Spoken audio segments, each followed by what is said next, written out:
Hi friend, எல்லாம் நல்லா இருக்கீங்களா? நான் நல்லா இருக்கிறேன்.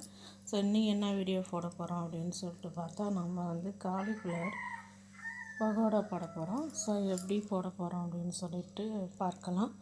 நம்ம ஒரு காலிஃப்ளவர் வாங்கினோம். ஸோ அதை ஒன்று ஒன்றா எடுத்து அதை சுத்தப்படுத்த உங்களுக்கு தெரியும். ஸோ அப்போ நானும் அந்த வகையில் தான் சுத்தப்படுத்திட்டு சின்ன சின்னதாக கட் பண்ணிக்கிறேன். ஸோ பாருங்கள், இந்த கருப்பாக இருக்கிறதெல்லாம் நீக்கிட்டு இதை சின்ன சின்னதாக கட் பண்ணி இங்கே பாருங்கள் ஒரு பாத்திரத்தில் போட்டு வச்சுட்டேன். அப்படி இந்த ஒரு காலிஃப்ளவரையும் நம்ம சுத்தப்படுத்தி எடுத்துக்கிறோம்.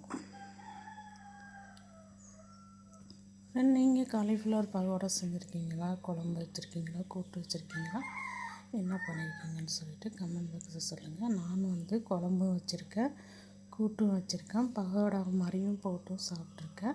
ஸோ நீங்கள் இந்த மாதிரி தான் செய்வீங்களான்னு சொல்லிட்டு கமெண்ட் பாக்ஸில் சொல்லுங்கள்.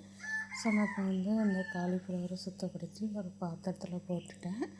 ஸோ நம்ம இப்போ இதை கழுவி எடுத்துக்கலாம்.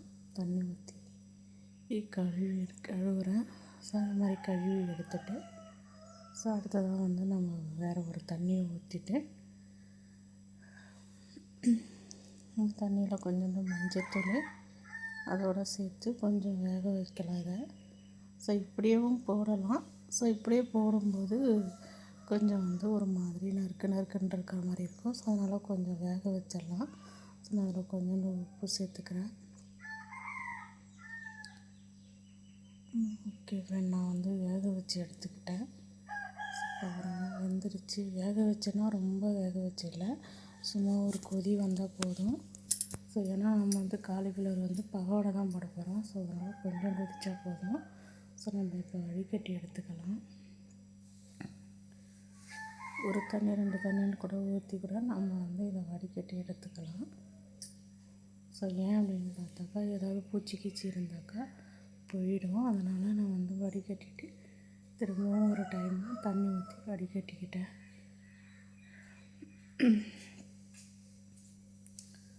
அடுத்ததாக இதை நம்ம வேறு ஒரு பாத்திரத்தில் மாற்றிக்கலாம்.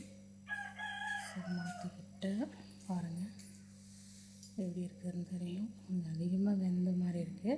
ஸோ நீங்கள் இவ்வளோ வேக்காடெலாம் போடாதீங்க, கொஞ்சம் ஒரு கொதி வந்ததும் எடுத்துருங்க. நான் இப்போ கொஞ்சம் இதில் கலர் பவுடர் சேர்த்துக்கிட்டேன்.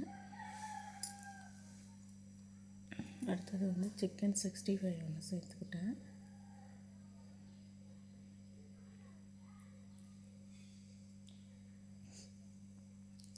ஒரு பாக்கெட்டு தான் கொட்டியிருக்கிறேன். ஸோ இப்போ நம்ம இதை கிளறி விட்டுக்கலாம்.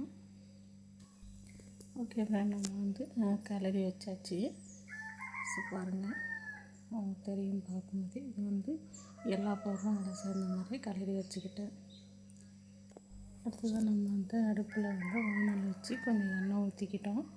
ஸோ இப்போ ஒரு பூவை போட்டு எடுத்துக்கலாம். ஓகே பாருங்கள் ஃப்ரெண்ட், நல்லா ஒரு பூவை போடுறேன். ஸோ ஒரு பீஸாக தான் போடுறேன். ஸோ போட்டுட்டேன். ஸோ இது அப்படியே நல்லா வேகட்டும். ஸோ போட்டு முடிச்சிட்டேன். நல்லா வெந்திருக்குது பாருங்கள். குழம்புல போடுறதோட இது மாதிரி பொரிச்சு கொடுத்து பிள்ளைங்க சீக்கிரமாகவே சாப்பிடுவாங்க. ஃப்ரெண்ட், வெந்துருச்சு. நம்ம இதை எடுத்துக்கலாம்.